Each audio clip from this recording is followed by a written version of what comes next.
one thing that my dad just really drove into me from the very beginning was you're going to have to work twice as hard and twice as long to have half the respect, because people are going to assume you're here because of who you are, not what you're capable of.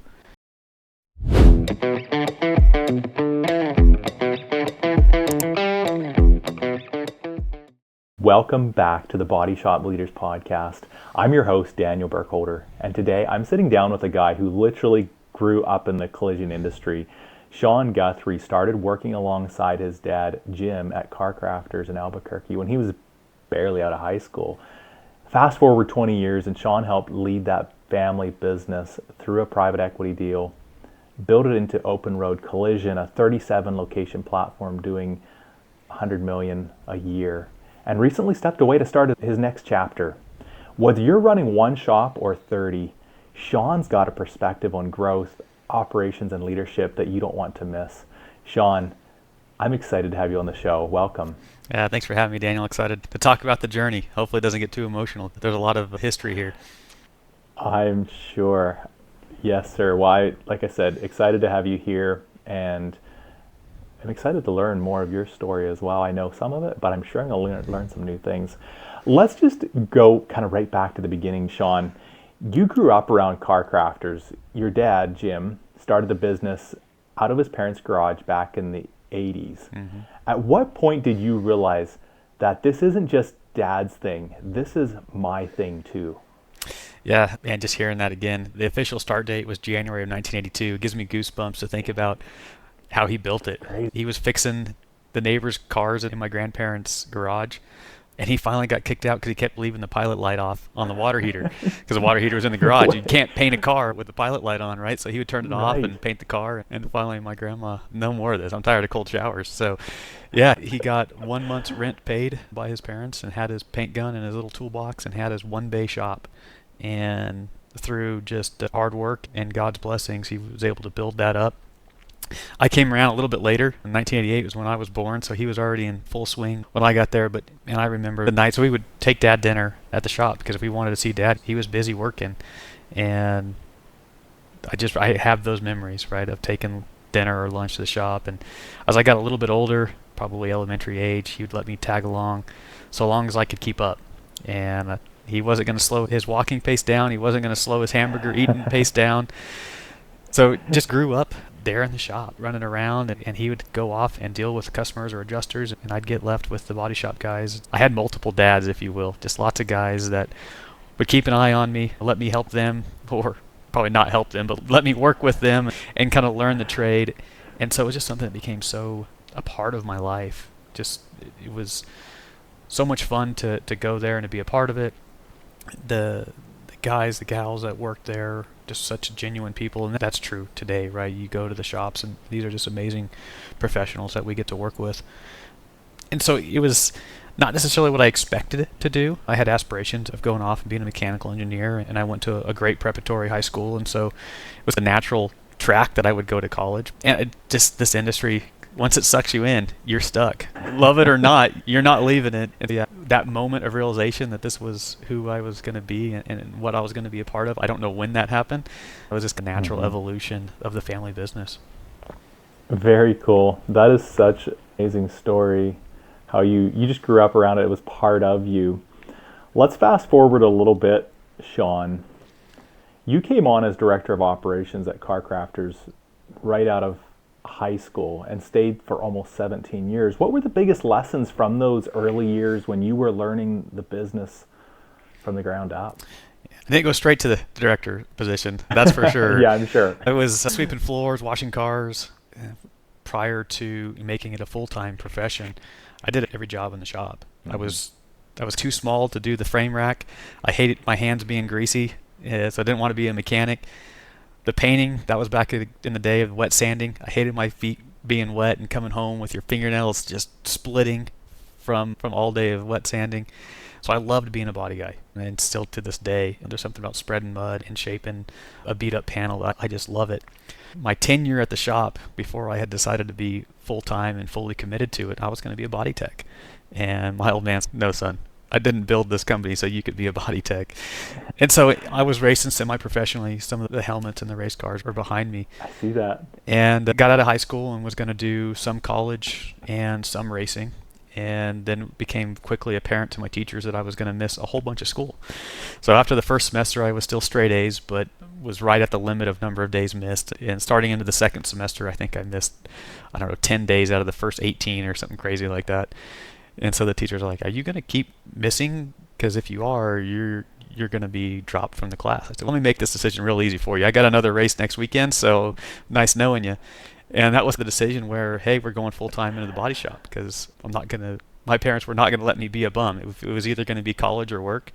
And they understood that I was dedicated to the racing, so it became a non-negotiable. I was going to work. And so stepped in as a parts person and went from parts to parts management. And then we needed an estimator, so I went to estimating and then went into sitting right next to gentleman that still works for Car Crafters, Kevin Weldon, someone that I just admire and respect. He was the GM of the shop, and I became the production manager. And that was when we just had the one large location, 80,000 square foot shop there in Albuquerque, and it was a busy beast, $1.7 million a month in revenue, and that was 10 years ago plus. And so that was what I was doing, and then we decided to acquire our largest competitor. They had 3 locations, so that was going to take us to 4. And in the span of 18 months, we actually acquired 2 additional shops and opened a location that we were in the process of building. And so we went from 1 to 7, scaled back to during the COVID transition. That's why we had the 5. But when we did that, my dad was in some of the shops, and he said, "Son, you got to go run some of these other ones." And that was a transition from manager into kind of the regional manager into the director of operations. A few years out of high school, I guess, I was thrown into that role. One thing that my dad just really drove into me from the very beginning was you're going to have to work twice as hard and twice as long to have half the respect, because people are going to assume you're here because of who you are, not what you're capable of. And I just kept working that way and really was fortunate enough to earn the respect of some great individuals, and that then showed me the value of a team. And nothing that I've accomplished, nothing that Jim accomplished was just because of us. That was because of the men and women that work with us and for us. And when you're able to gain that level of respect and trust, when you go into battle and you're the leader, you've got a whole pack of people behind you, and they're willing to do anything for you because you're willing to do anything for them. And then you can accomplish amazing things. That is some great advice, Sean. I'm not even going to try to recap that. You said that so well. Let's go on to the next question that I have here in front of me. So in 2022, if I understand correctly, Car Crafters merged into what became Open Road Collision through a private equity partnership with a couple different partners, Trivest and LP First Capital. Walk us through that decision. What made you and Jim say, okay, this is the right move? Yeah, so COVID, obviously 2020 was a massive thing for everybody, including our industry. Mm-hmm. We've been so richly blessed with a lot as a family, and we owned all the locations and owned the business. So everything that we had was supported by Car Crafters. And well, 2020 proved to be a fine year for us. We knew that we were a little bit at risk with everything kind of being wrapped up and not diversified. At the same time, Jim and I had started talking about, hey, what does it look like for me to take over the business? This is obviously Jim's company, but it was a natural. Everyone assumed that someday it would become mine, that I would buy it from him.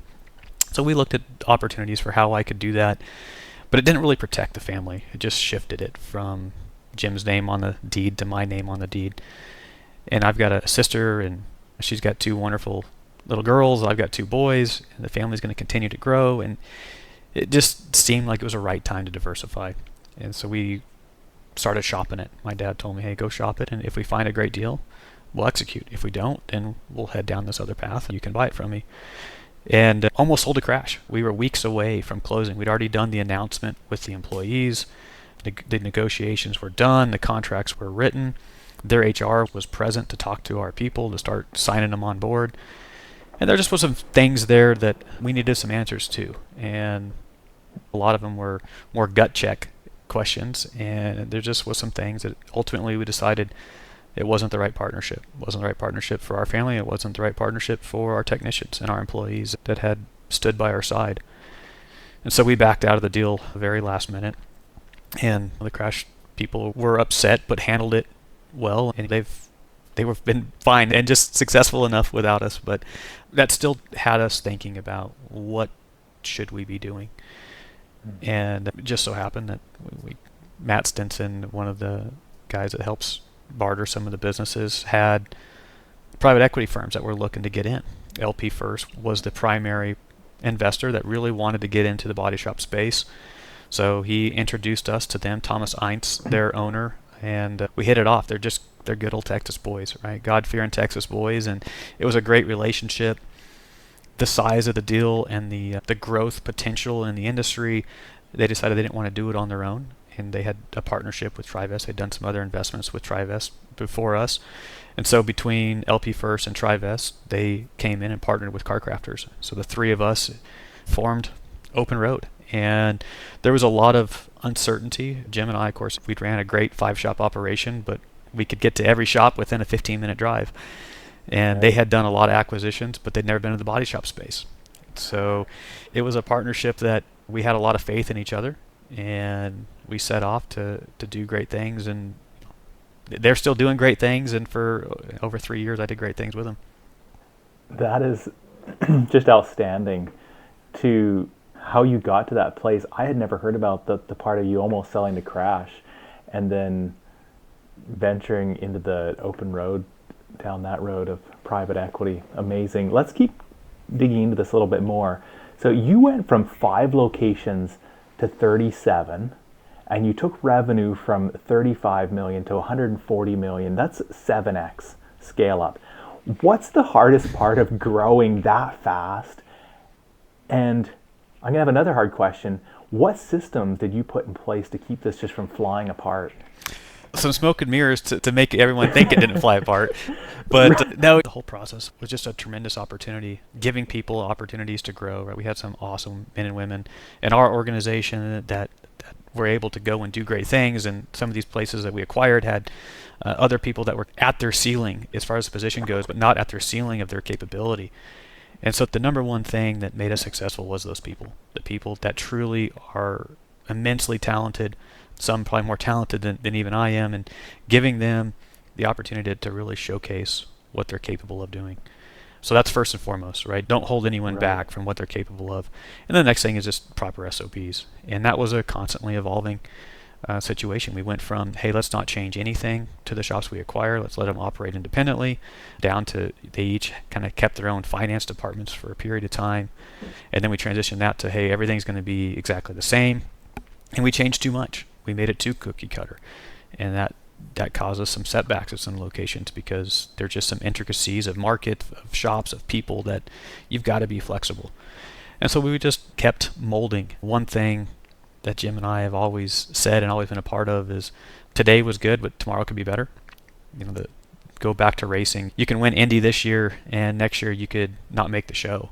And so you've got to always be in constant pursuit of an improvement, constant setup changes. Even the shops there in Albuquerque that worked like clockwork, we were always trying to get that much better, the power of 1%. As we got things that would work well, we would adjust and try to make them better, and adding good people and keeping people empowered to grow the business is really what made it successful.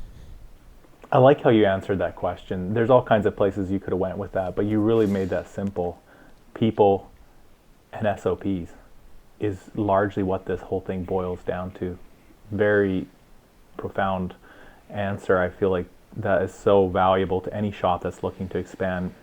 That kind of takes me to the next question is, one thing a shop owner can worry about when they're growing is losing their culture, maybe that family feel that their shop has.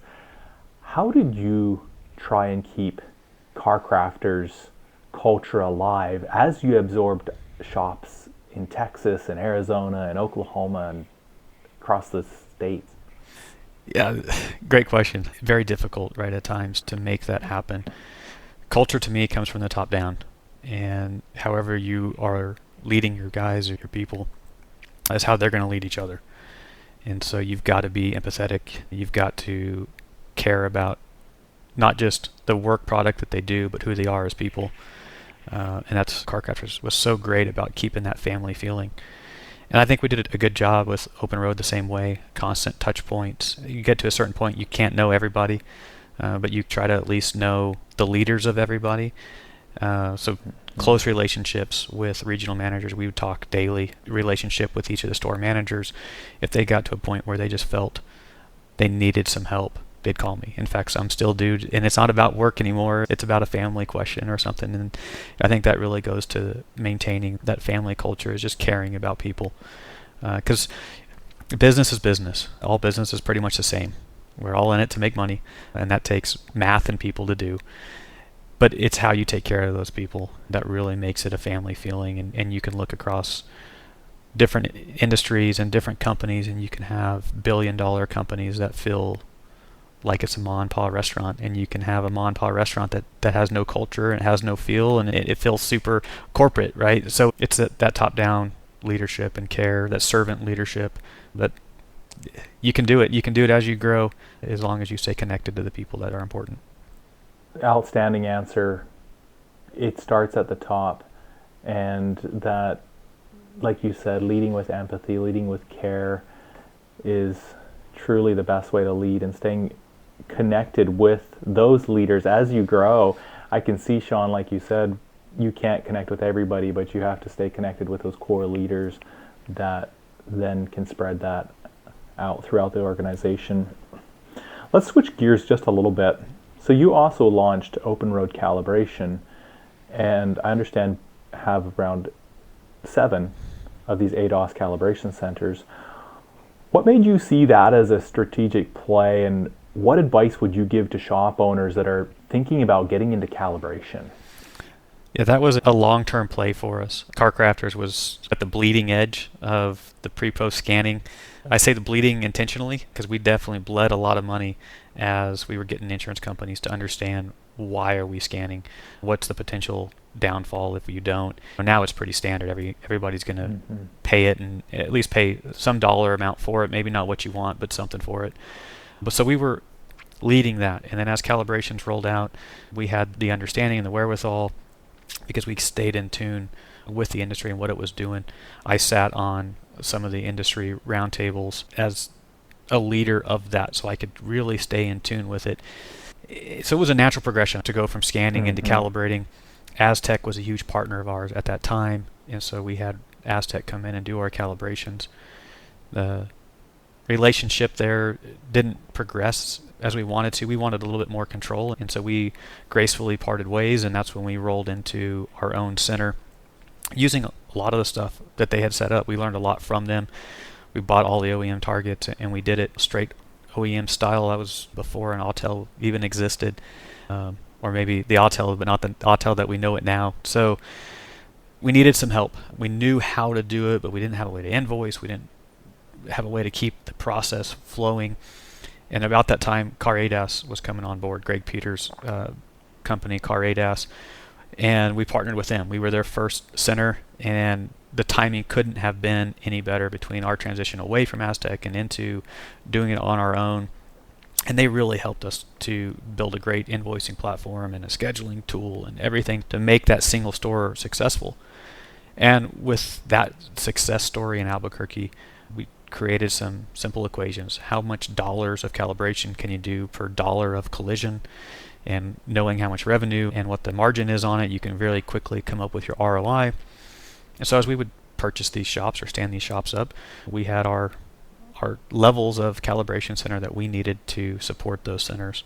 And as we got to a center that was needed, we'd call up Carretas, and they'd come in, help us make sure the floor was level and painted the right color and have the right lights and have the right equipment and the right training to do it right. And really, anybody who's having calibrations done that isn't using some form of a certified center is at a liability risk. And we knew that on the centers that we were purchasing, having the guys do it in the parking lot or whatever the case is, even sometimes at the dealership, right? If it doesn't have a check engine light on, then it must be okay. And it's just not the case. When you really read the repair procedures, they're so finite on not just how it's done, but the parameters that it's done within, the state of which the car should be, the state of the flooring and the space and the size, and making sure there's no chance of an improper calibration. Yeah, you've got to control as many variables as you can in this industry. There's so much liability that we do have, and we're fixing computers nowadays. I think our work is Right. extremely difficult, and it's getting more and more. So finding a good partner is a must.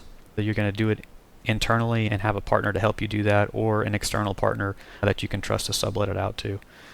I don't know. I went down a few bunny trails there, Daniel, but man, that's one thing I'm really passionate about. It's just the Right. best collision, or the safest collision, is the one that doesn't happen. And so if you can maintain the ADAS system so that collision doesn't happen, then we've really done our job. That is great. And I think there's so much opportunity there for growth as well as we continue to go deeper and deeper into higher tech vehicles. Like you said, they're driving computers nowadays. So there's, I think, a lot of opportunity in that space as well. Let's talk a little bit about technicians and talent. I'd like you to tell us a little more about this, but you built out an apprentice program and I understand launched some virtual training at Open Road. I'd love to learn more about that. So tech shortage is something you hear kicked around a lot. What worked for you guys and what didn't when it came to building up your talent pipeline? Yeah, we definitely tried a bunch of different things, and we were part of the PPG 20 group, and we leveraged some of the talent there, and people were doing different things. So we were able to try a lot of stuff, even if we weren't the ones trying it. We were talking about it, they were trying it, we were stealing ideas. But it's something that we felt strongly about and will continue. And I will say that we could probably have a full podcast of what we did wrong, and everything in between. But some of the key points, first off, when's the best time to plant a tree? 10 years ago? When's the next best time? Today? Mm-hmm. Yes, we have a technician shortage because we weren't growing techs 10 years ago. And Right. It's only going to get worse if we don't start growing techs today. So that's the first thing. Whatever you do, start. We found that there's a lot of virtual trainings. iCar obviously has a ton of stuff that really is able to teach the book chapter verse on how to fix a car. The problem is technicians, if they were great at learning from reading, they'd probably still be in college, or they'd be a corporate professional somewhere. That's not how they learn. It's not how they want to learn. They want to do it. They want to touch it and feel it and learn with their hands. And so we created this multi-step process. You started it right from the beginning. And the first step was literally dumping trash and making sure you could dump trash properly. Sweeping the floor, making sure you could use a broom right. And in those early steps, it's not about teaching them how to dump trash. It's making sure they're willing to dump trash. Right. What's their work ethic like? What's their desire to grow? And that would evolve. And next step was taking a bumper off, or taking a headlight out, or a trim panel off. We had interior and exterior lessons to be learned. And it was first an observation, then doing it with supervision, and then doing it without supervision, and then the skill was understood. And so it wasn't that only one person could work with one person. We didn't have this one-to-one relationship, because very early we realized if you just take somebody off the street and you pair them with somebody that's working for you, if their personalities don't mesh, no one's winning. The shop isn't winning. Right. The technician is getting slowed down by this new guy, and the new guy's not learning because he's not being treated well. So hire these people, porters if you want to call them that, or a detailer, or a lot boy, or a lot girl, whatever you want to call them, entry-level position, and they'd start checking off the boxes. And we got to a point where we were supplying them a toolbox so that at least they had some basic tools. They weren't having to borrow and potentially lose or break a technician's tools. And they'd go work, and they'd either work with an estimator or they work with another technician, and that whoever they worked with would sign off. Yes, they observed me do this. Yes, they did it with me. Yes, they did it without me. They detrimmed this door while I fixed a quarter panel. And so they're learning a true hands-on process. Along with that phase, and again, we had 4 phases, was iCar classes, just to reinforce what they need to be learning. The early phases, you'd spend a lot of time with OSHA required trainings and things like that, but you'd migrate from this initial entry-level position into a very fast lane or C-level technician that could work on their own, but most of the time we'd put them with the body team. They'd gotten to a certain point where they could actually increase the earnings of a technician, and they'd been with the shop 6 months to a year, so they had a relationship established, and we would pair them up as a team. And now the team's making more money, the technician is learning faster, the technician that they're helping is also gaining some advantage. So that would B next step, and then you go to a B level tech and then into an A level. And so it was a program that worked really good. In fact, Father Jim was the chairman of ICAR when we were really getting this honed in. He shared that process with ICAR. ICAR's taken it to the next level and put it all online, and now it actually is a full system that has grant funds associated with it. Where we started is ICAR took it and grew it. Where we started, Open Road took and grew. And I'm really proud of it. It's something that I'm passionate about. I think it's a way that we can continue to grow the industry, and certainly the industry needs it. Even if today maybe you don't have a technician shortage, they're only getting older, right? You're seeing technicians retire all the time, so that's really important to have that program. So much value there for any shops that are looking to grow, and I think you're exactly right, Sean. If you didn't plant the tree 10 years ago, go ahead and start planting it today and start growing those technicians internally is great advice. So Sean, let's move forward into the present a little bit. After, I'm going to say 20 years, it might even be more, Car Crafters and then Open Road, you made a decision, I'm sure a hard decision, to step away. That's a huge move. Can you talk to us a little bit about what went into that decision and how you're feeling about it now that you're on this side of the decision? I can tell you that the biggest thing that went into it is prayer. Right. Just a lot of reflection on what am I called to do next and what's the best for my family. Open Road was it was 3 years of immense growing, personal growth for me and growth for Open Road. There were stints there we didn't have a CEO, we didn't have a CFO, and I got to learn a lot about dealing with private equity and playing the CEO position. And then I thought I knew a lot about accounting and running our family business. Had a great guy that mentored me, Greg Mitchell. He did the books for Car Crafters, and he taught me, basically everything I knew about accounting. So had an in-depth review of what it looks like to be a CFO, and definitely don't claim to be one, but had to serve a little bit of that role. So it was such a great learning experience. But we finally had started to get the people in Open Road. We had a CEO brought on, great guy Steve Horton, and Martin Hornsby came on as a CFO, and so we had some talent there. We had some stability. The regional manager positions were all filled. The store manager positions were all filled.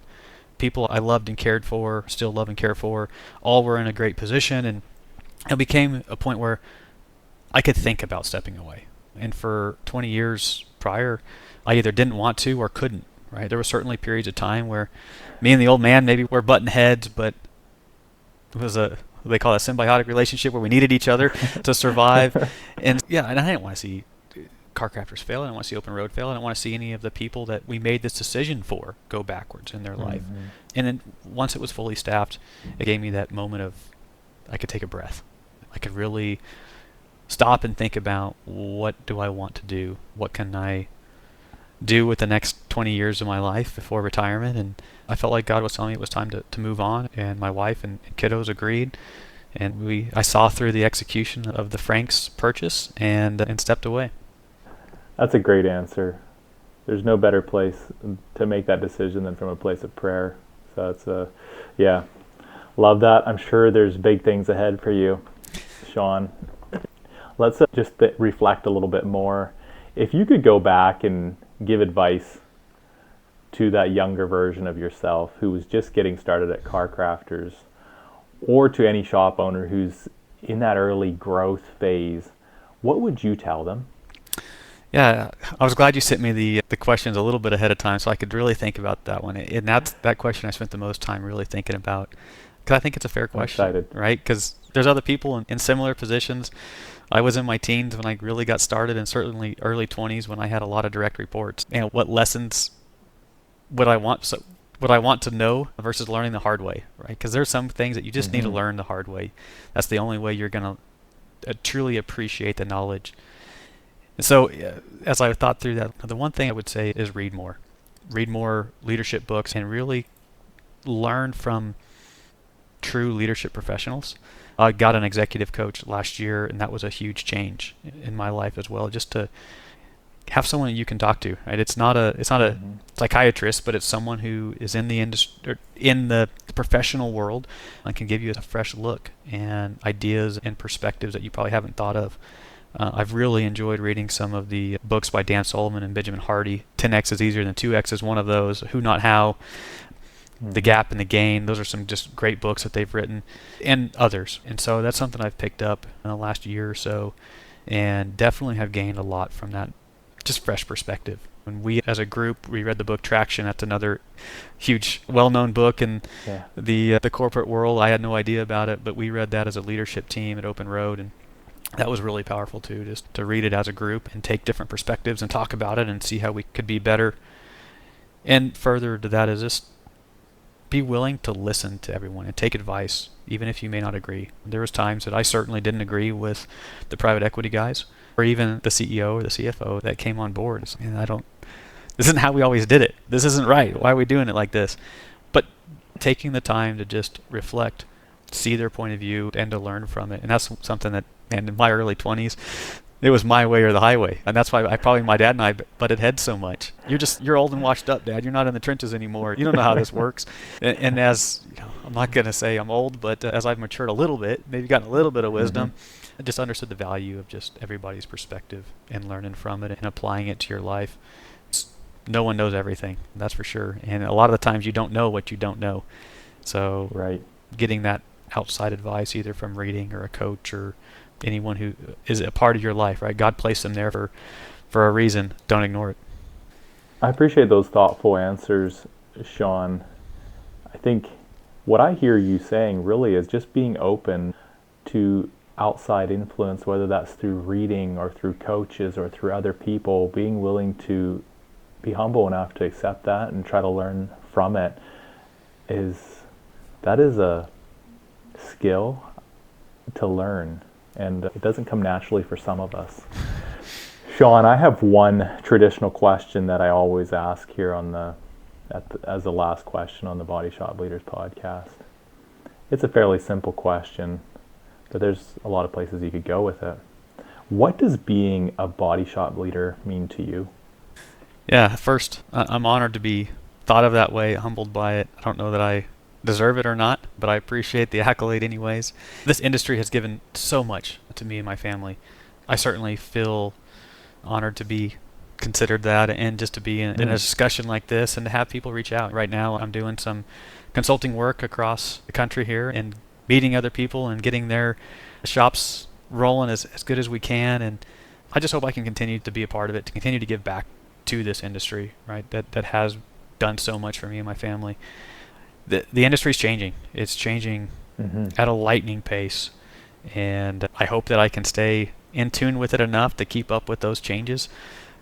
I won't be a leader forever, especially if I can't keep up with those changes, but I love to see things and learn. Learning is just, it excites me, right? And so with this industry right now, we do have the ADAS change. We've got the change of the way the insurance companies are operating, and then OEM certifications and how OEMs are operating. 10 years ago, I would have thought the DRPs would have been almost gone, and it would have been OEM driven. And then COVID really put a halt to that OEM changes, and now we're back where the DRPs are making the decisions, but shops are really starting to gain the knowledge they need to fix cars properly. Cars are getting more complex and demanding it. OEMs are putting some controls to make sure that happens. Consumers are becoming so much more knowledgeable. They don't want to take their $100,000 cars to just any old shop. They want to do the proper research. So I think as car values continue to go up, my wife and I were talking about what are we going to buy our son for a car? Luckily, we've got a few years for that, but there's no $10,000 car anymore. People are having to make a considerable investment. Their loan periods are increasing. They're not just going to own a car for a few years. It's going to be a long-term investment. They're going to want to take care of it. They're going to do their research. So shops are going to have to stay certified or get certified. They're going to have to deal with the insurance companies and understand how to educate and not alienate properly. They're going to have to be up with the consumer needs. We're not compared to the old greasy mechanic anymore. It's what kind of experience do you get at Starbucks? What kind of experience did you get at the dentist's office? That's the level of experience that customers are expecting now. So yeah, it's just going to be a constant evolution. I've been fortunate enough to work with some dealership-owned body shops. I see a lot of potential in that scenario because dealerships really want to protect themselves, protect their brand, and frankly, they have the means to keep up with this industry. I think the one downside with all of the changes is it costs money to keep up with them. And so the smaller shops are really going to struggle to have the equipment and the training necessary to fix these new cars. Yeah, what does it mean to be a part of it? It's just exciting. I love to be a part of it. Love it. Sean, I really appreciate you being so open about this amazing journey from playing in your dad's shop to building a 37 location platform. And now you're just going out and figuring out what's next. So once again, thank you. Yeah, thanks for having me, man. I'm having a lot of fun doing this. A lot of family time. The kiddos are racing quarter midgets and doing a travel with them. And yeah, so having you hit me up to join was a cool break in the day, if you will. So I appreciate it. Absolutely. Well, thanks again. You gave a lot of value for our listeners and for everybody that's tuning in. If this episode hit home for you, make sure you subscribe, share it with a shop owner or anybody that needs to hear this. And Sean, thank you again. And to all the body shop leaders out there, keep pushing, keep growing, and we'll catch you on the next episode.